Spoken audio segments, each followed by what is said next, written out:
Yeah. I was thinking while you were talking. There was another example, and that example was I was on a call with somebody, and I can't remember who it was, but they were telling me that they're doing white collar boxing, which is another one of these mechanisms of compensating for something lacking in the knowledge work side What of is things. white collar boxing? It's where you get people who work in offices Okay. who then decide they're going to get into the ring and fight each other. Also, like real boxing. Real boxing, Okay. yeah. So All right. if you're an office worker, Dave from accounting, right? And you say, you know what, I've had enough of this accounting log. It's effectively Fight Club, right? I'm going to go and train for a fight, and I'm going to have a fight with somebody. Yeah. People who wouldn't otherwise have been doing that. So yeah, there are lots of these sort of compensation mechanisms out there, I think, which are interesting. But the reason I mention it is that as we start to see a lot more impact in this space, we start to see a lot more people displaced. We have the potential for our society and our culture to take a lot more extreme ways of coping with that. So we don't know what they will be, but it's foreseeable that there's going to be some kind of backlash, some kind of mechanism for coping. Yeah, that's what worries me a little bit, because I'm originally from Bulgaria, which is a country which it used to be a socialist country until 35, 36 years ago, something like that. We see hybrid warfare there, and let me ask you this: how many personalized AI chatbots using a social network which impersonate your aunt or cousin would it take to collapse let's say, the banking system of a country? Because That depends on the depends on the country, but yeah.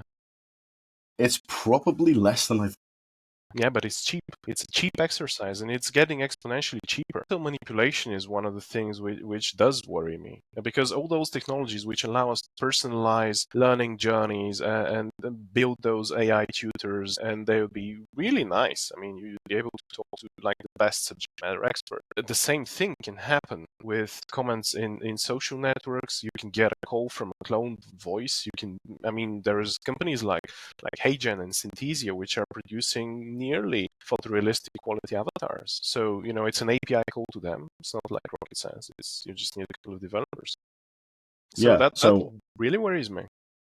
On that point, for people who are following, I have a paper coming out sometime this year, really, trust me. It's generative AI and synthetic humans, and what the impacts are, covering things like governance, deepfakes, societal risk, the ability of the population to discriminate between what is true and what is not true. Things like, obviously, fact-checking and copyright are in there as well. So I've been going through this research for quite a while. I do use the API calls to some of these different softwares more for testing than anything else. So yes, I am real, if anybody was asking. I got asked this last week on a webinar.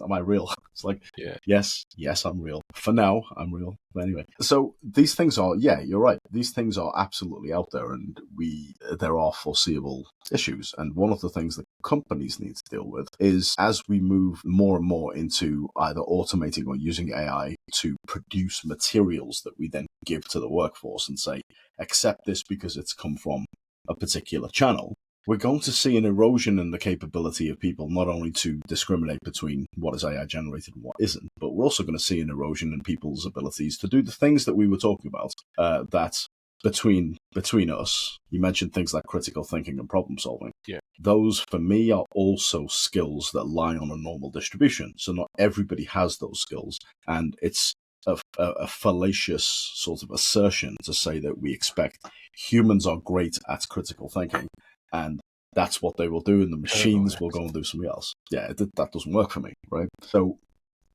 we have to think, as you've said, about what are the humans actually going to do? Well, the problem of cognitive offloading is there, and the solution I've been preaching to anyone really is trying to use personalized AI tools. So try to give your employees the tools which are based on the latest and greatest models, but are also fine-tuned to what you want to achieve, to the learning objectives, or say they may play within the workflow. So we can have an AI tutor which is a part of your Microsoft Teams integration, so you can talk to it and it can help you, but it has to be narrowed down, so it's not like a generic tool which can do everything, because then we already see the risk, and there's a bunch of papers showing this very clearly. If we use, let's call it shadow AI, I believe this term is gaining popularity now.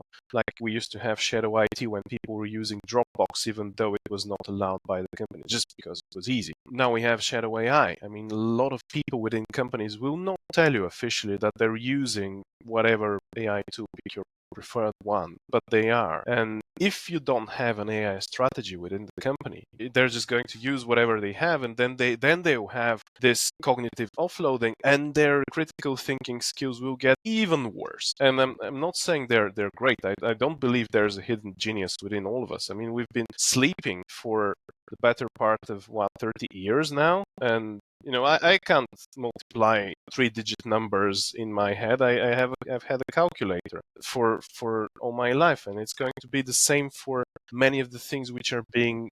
I really doubt like the next generation will be able to write a proper essay without using the grandson of or granddaughter of ChatGPT. So that's probably true, but it gives us pause to think about some of these things. This kind of takes me to a slightly different perspective, right? And one eye on time. We're gonna end on a slightly lighter note, right? But super. Before I do that, I will say that the point on AI strategy, I am an AI strategist, so if anybody's watching and they're wondering what AI strategy is, don't hesitate to reach out. I would say not only shadow AI, but also things like AI exclusivity, where you say in a company, nobody's going to use any AI apart from the ones we've implemented. It has an impact on skills, of course. And then you have in the middle, you have like the bring your own AI kind of model where you say, well, we're going to sanction a bunch of different things, but it's up to you to bring whatever it is that you want. It's kind of like bring your own device style strategies, but you got to make a choice as what works for your company. But it's something that is part of a strategic thought process that you need to consider. Governance and all of these things come along with that. So let's end on a slightly lighter note. Right, you and I have been talking for a while, and we both found out the other day when we were talking, we are fans of Rick and Morty, right? Yes. Which is one of the great sci-fi cartoons out there. It does touch on some of these issues. They do deal with some of these things. So in the context of AI, let's think about that. Do you have, doesn't have to be Rick and Morty, it could be anything else, but do you have any pop culture kind of references where you've watched something and you've thought now that, that we see that playing out in real time. These issues are real. That was really prescient, The Rick and Morty is obviously one of the greatest ones, and they have so many episodes. I'd say season 1 and season 2. By the way, if you haven't watched them, I'm talking to the audience here, 20-minute episodes, it's not a waste of time. It's really, you're seeing the future. But I'd also say The Matrix, the first one, Ghost in the Shell. It's a 1995-6-ish Japanese anime. We're already seeing this. And the latest one I saw was on Netflix, and it spoke about uploaded humans. That was the big thing there. And so it's not about AI, but really about combining AI with human intelligence and building bunches of, so combining human intelligences and what the future is going to look like during the singularity, post-singularity. I won't spoil it for you. It's called Pantheon. 2 seasons on Netflix. It was amazing. I really find it very inspiring. Apart from that, I'd say the Three Body Problem, the trilogy from Lutz Sin. But the book, they've only shot 1 season. Again, I think it was on Netflix. It's kind of simplified, but it's okay-ish. But I really find for the past 2 years that science fiction has been lagging behind reality. The things I see, the things I can run locally on a computer or somewhere in the cloud, and the things I was advising a hackathon for high school kids the other day, the things they're building within a couple of days, they were science fiction 10 years ago. You couldn't do this. Even if someone gave you like a couple of million, half a year to develop it, you couldn't. And now it's just API calls to this and that. So look, I think it may have been a bit of a pessimistic conversation. I think it was actually realistic. But what I really think is we have the biggest opportunity of our lifetime, because all those models, all those tools, they allow us to be creators. Yes, in the future, we might not have companies of hundreds of thousands of people. The size of the organization which produces some kind of an impact on society will definitely go down. We're already seeing this. We'll get to 1, 2, 3, 5, 10 people, unicorn companies. But every single one of us can be a creator. And if we're moving into a situation where most of the world we exist in is already virtual, we'll get to photorealistic VR, AR sometime very soon. Combined with robotics, it means all of us can create in a multitude of worlds. We are not going to be limited to one physical reality.